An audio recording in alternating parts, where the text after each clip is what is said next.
Pun. Assalamualaikum warahmatullahi wabarakatuh. Untuk bincang-bincang kali ini langsung ngawon Mas Arifin ya. Kita sambung yang perbincangan yang telah terdahulu lah. Masalah bambu karoso itu tadi Mas. Jadi saya ada yang kepingin ini saya sharingkan juga. Ini masalah ini sebenarnya sudah sering lah di video-video sebelumnya juga. Cuman kan baru ketemu sekarang. Jadi masalah bambu karoso itu Mas, terus masalah tugas-tugas pribadi itu tadi Mas ya. Jadi kalau saya amati dari cerita-cerita yang sudah kayak semacam Al-Irham Gusmi itu termasuk yang dilampaui itu semua sir-sir aja ya Mas ya. Sir. Jadi sir pribadi. Nah, jadi tugas-tugas pribadi intinya kan kayak gitu. Jadi kalau menurut jenengan itu hal-hal kayak gitu kan, kalau menurut orang awam kan ya kayaknya meneh kan kayak gitu kan. Cuman menurut jenengan itu kalau hal-hal sir yang kayak gitu tuh pripun Mas? Kalau bisa dijelaskan kan penjelasannya. Sebenarnya kan setiap manusia kan mempunyai sir, dimensi Sama ya, di semua manusia itu dalam bahasa pakem yang kita itu kan kena manu maya kosa, ada 7 lapis itu. Iya. Yang dari dada, di dalam dada ada hati, di dalam hati ada roh, di dalam roh ada urip, di dalam urip ada sir, di dalam sir ada ilmu, dan sempurna lapis ketujuh adalah fahmi atau aplikasi. Istilah gini loh Mas, bahasa yang paling gampang atau analogi yang paling gampang adalah tugas pribadi adalah kita ngomongin struktur negara adalah ada RT, paling bawah RW gitu kan, ada kepala dusun, kepala desa, camat, bupati, gubernur, presiden. Ini loh. Nah, sir ini tergantung di mana posisinya. Kalau tugasnya presiden pastinya ya seluruh Indonesia. Kalau RT ya lingkungan yang dibawahi. Analogi sederhana kan di situ. Makanya tidak pernah ada tugas yang sama. Kalau tugas pribadi ya. Seandainya saja sama RT, tapi kan lingkungannya kan beda. Iya. RT dalam sebuah dusun kan lingkungannya beda. Sama-sama kepala dusun, tapi yang dibawahi kan beda. Jadi analoginya juga biar mudah, Biar saya mudah. pakai analogi seperti itu, biar enggak kita kepingin seperti itu. Ya. Iya. Biarpun sama kepala desa, kan beda yang dibawa. Jadi akhirnya kalau kita bisa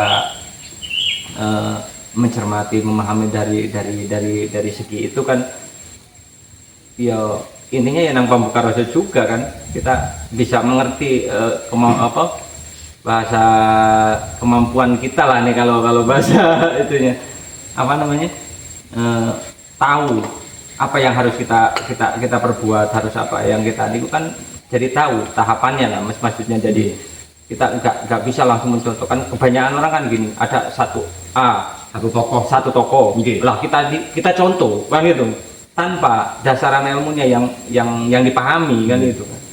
Jadi inilah yang kemungkinan bisa menyesatkan juga kan. Ya, kalau kita ngomongin kemanusiaan, ya jawabannya kan sangat jelas sekali.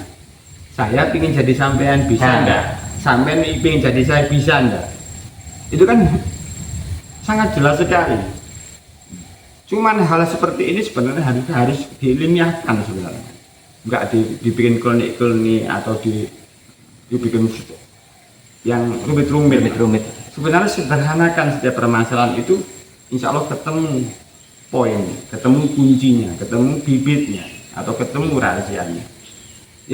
Yang jadi permasalahan dalam setiap permasalahan di dunia kita itu hal yang mudah dibuat rumit. Nah, padahal kalau kita ngomongin ajaran agama Islam, rahasianya kan di sini. Hal yang rumit Jadi mudah, apalagi untuk orang lain. mempermudahlah. Jadi ngapain kita mencontoh orang lain? Kalau orang lain menginspirasi sebuah tokoh atau alim ulama atau siapapun pahlawan, menginspirasi kehidupan kita, oke. Tapi Kalau- jangan menjadi pahlawan itu, jangan menjadi tokoh itu, jangan menjadi alim ulama itu. Tapi jadilah diri sendiri dengan penuh tanggung jawab. Jadi lebih jelas ya Mas, kalau kita omongin masalah pembuka rasa kemanusiaan lah intinya kan, lebih jelas. Padahal secara apa namanya, secara analogi yang sampai bicarakan tadi kan sangat mudah intinya kan di situ Pak, untuk mempermudah itu tadi kan gitu. Cuman kadang-kadang kita kan banyak keblinkirnya Mas, bebas kebanyakan kayak gitu, kayak semacam banyak lah kayak kita sendiri kadang-kadang diri kita sendiri kalau sudah menemukan permasalahan kan itu Mas, kan condongnya kan yo pikiran stres, akhirnya punya pikiran yang aneh-aneh kan, itu kan ke arah situ kan dari situ juga kan gimana ya, kadang-kadang sampai buntu bahasa gitu. Nah, barokah dari kalau kita mau belajar pambuka rasa adalah kita pasti akan menemukan bahwa kehidupan di dunia ini selalu koma. Setiap kita mempunyai masalah adalah koma. Di situ kita membutuhkan penyelesaian atau solusi. Ketika selesai, koma lagi, ada masalah lagi. Selama kita hidup di dunia ini pasti seperti itu. Tapi kalau kami sudah menyadari bahwa hidup ini adalah koma, pasti sama perlahan atau sedikit demi sedikit akan menyadari kenapa saya harus stres, kenapa saya harus apa itu istilahnya depresi, kenapa saya harus bersedih. Toh kehidupan harus terus berjalan, kehidupan harus berlanjut, istilahnya kan gitu. Jadi kan ada kalanya kan kalau orang belum sampai ke arah sana kan pikirannya kan yang aneh-aneh itu tadi loh Mas, bisa juga kalau punya masalah sampai apa namanya kesana apalagi sampai menemukan mohon maaf ya, bukannya saya memojokkan salah satu profesi lah nih kadang-kadang ke orang pintar kan kayak gitu, ini kan bahaya juga sih Mas, untuk kita sendiri kan ya gitu. Ini kan harus kita gali juga lah, harus kita luruskan juga lah, biar semua khususnya saya sendiri jangan sampai lah hal-hal yang kayak gitu dampaknya ke kita kan gitu Mas.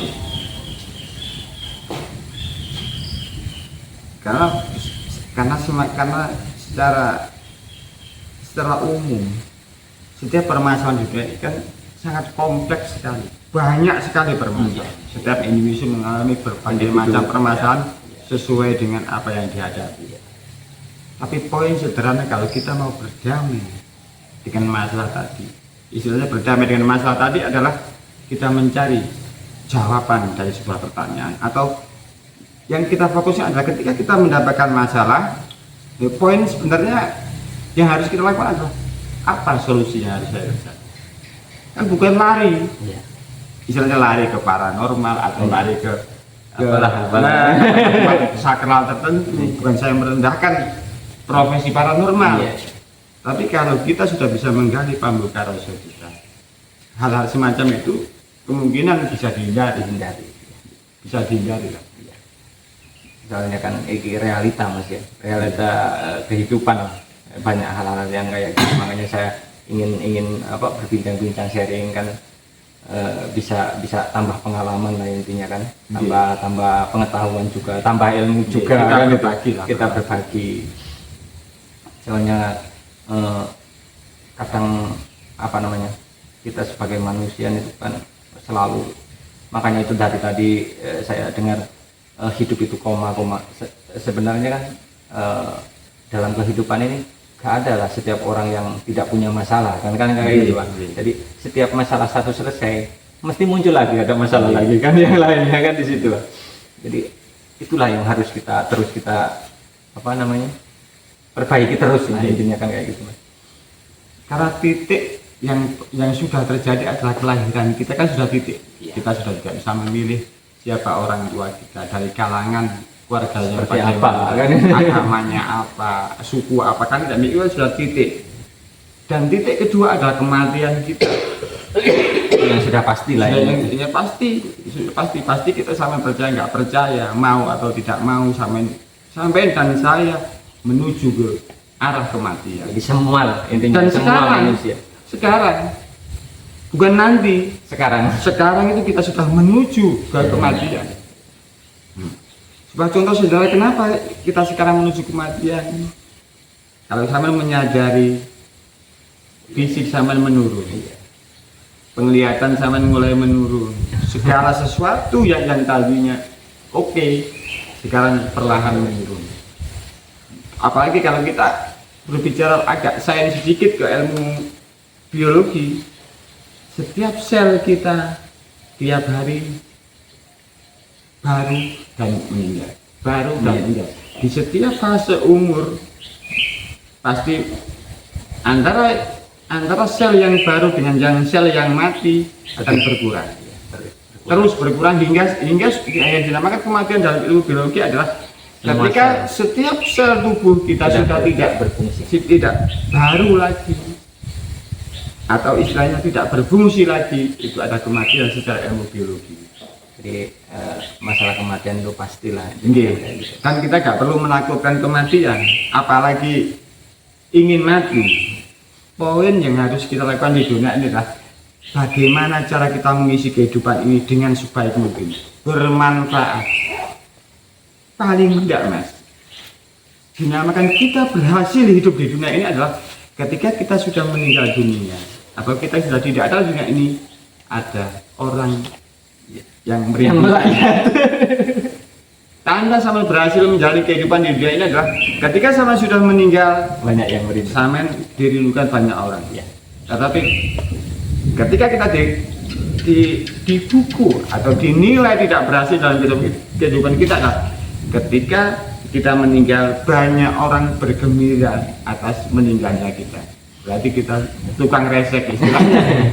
Jadi sudah banyak contoh lah. Kalau yang sampean bilang itu banyak contoh poro-poro alim ulama kita yang sudah berpulang lah intinya secara fisiknya kan kayak gitu kan. Itu udah banyak contoh lah. Itu yang harus kita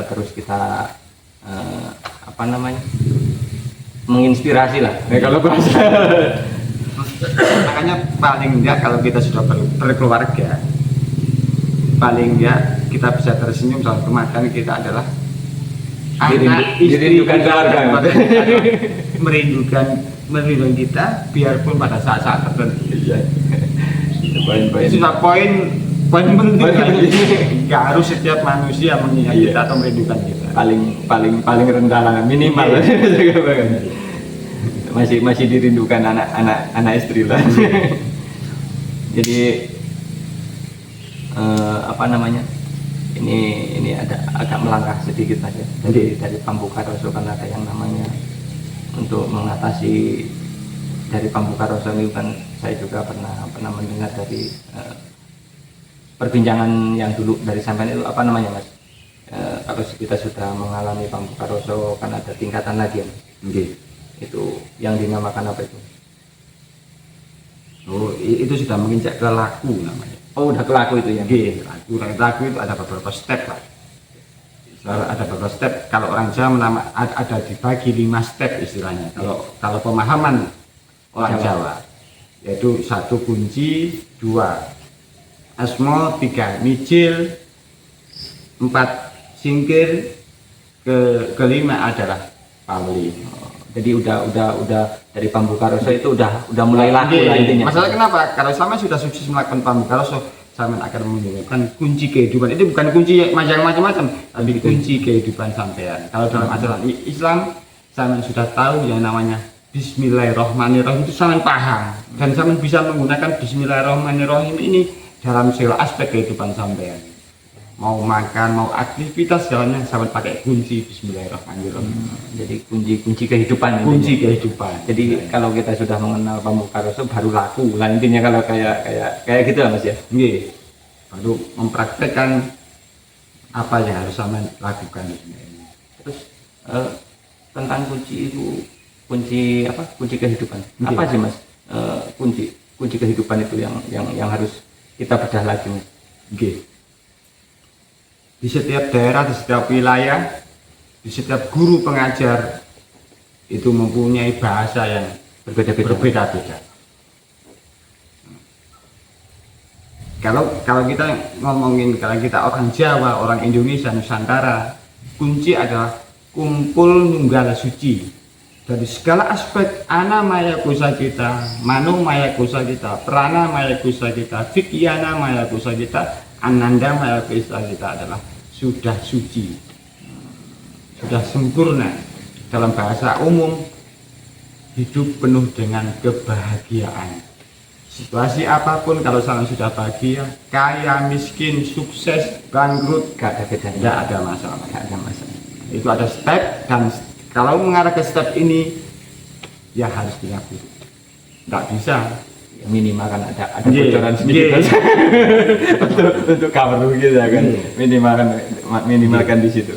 Cuman kan untuk melangkah yang ke arah yang apa namanya, lakunya itu kan harus ada pembimbingnya juga. Iya. Kita kan nggak mau juga seenak-enak jidat kita lah untuk ke arah sana kan, intinya kayak gitu lah. Dan setiap ilmu harus punya sangat dan Ya, punya itu guru. sing paling penting kan di situ. Minimal kita kan udah punya kawaru dari Pambuka Roson itu tadi karena Mas ya.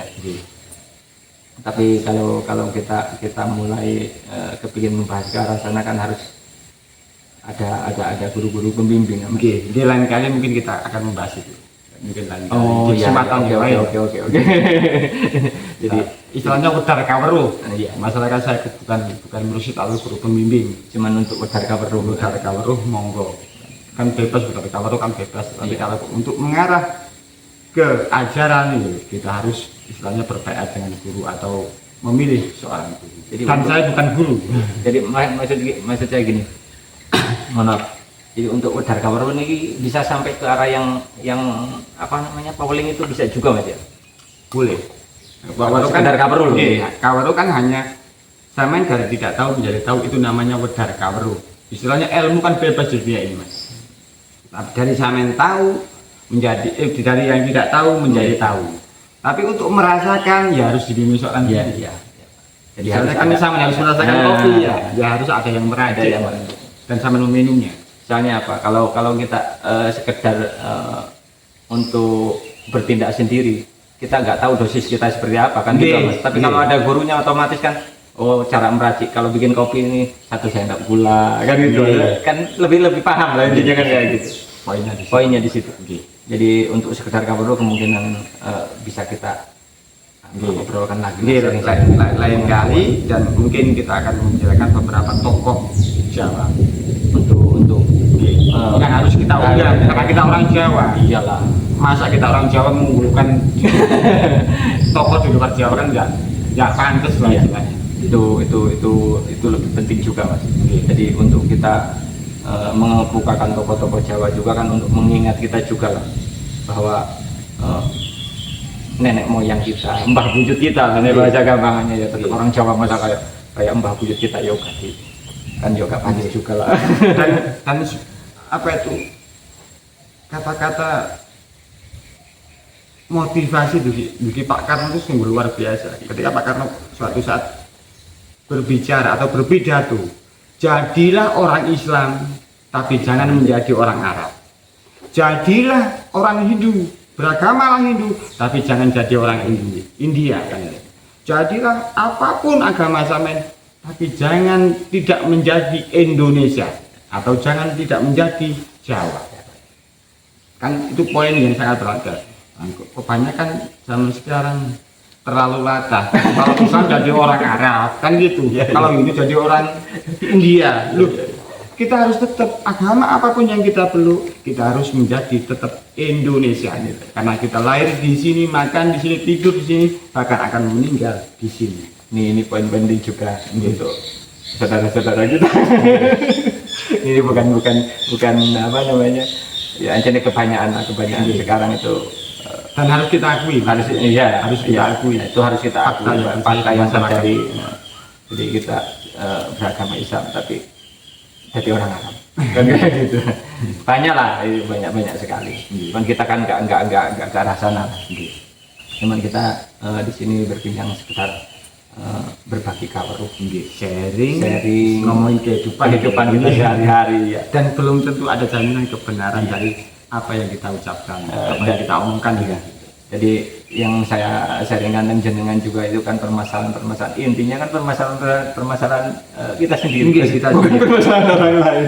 Bedanya permasalahan kita sendiri tapi di syuting kemudian di-upload di Ah, YouTube. itu. Oke. Jadi itu sore hari ini kita cukup di sini, sudah sore juga Mas. Kita sambung lain waktu lagi lah. Oke, siap. Jadi untuk perbincangan kali ini cukup sampai di sini dulu. Jadi untuk terakhirnya saya juga mohon maaf apabila pertanyaan atau kata-kata saya yang kurang berkenan atau menyinggung lah, atas nama apa organisasi apa namanya Mas. Jadi mohon maaf yang sebesar-besarnya. Kadang-kadang orang itu ada keplesetnya juga yang sadar gak sadar kan gitu. Jadi mohon maaf yang sebesar-besarnya. Cukup sekian dulu. Assalamualaikum warahmatullahi wabarakatuh. Waalaikumsalam. Cak batu nih. Satu menit.